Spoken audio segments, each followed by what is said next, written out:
Masih dalam Kompas Aceh, Saudara penyidik Direktorat Kriminal Umum Polda Aceh menunggu izin Presiden untuk melakukan pemeriksaan terhadap Bupati Aceh Besar Mawardi Ali. Pemeriksaan tersebut terkait dengan dugaan penipuan terhadap pengusaha saat kampanye pemilihan Bupati dan Wakil Bupati lalu.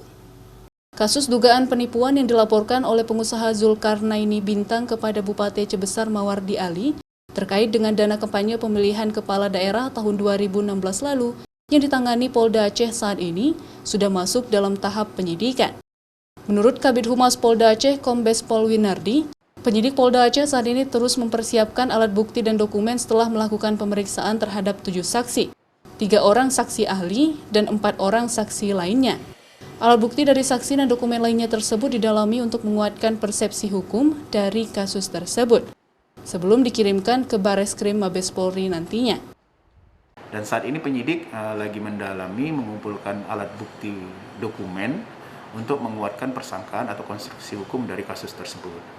Nah, jika nanti setelah hasil ini pengumpulan alat bukti dokumen, kita juga nanti penyidik saat ini lagi memproses untuk bersurat ke Bareskrim untuk mengadakan gelar perkara nanti di Bareskrim.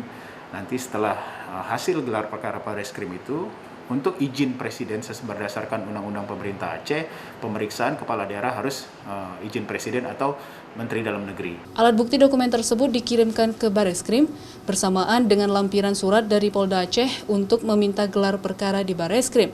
Setelah gelar perkara di Bareskrim, selanjutnya meminta izin kepada Presiden melalui Kementerian Dalam Negeri untuk memeriksa Bupati Aceh Besar sebagai saksi terlapor, sesuai dengan amanah dari Undang-Undang Pemerintah Aceh. Mustajab, Kompas TV, Banda Aceh.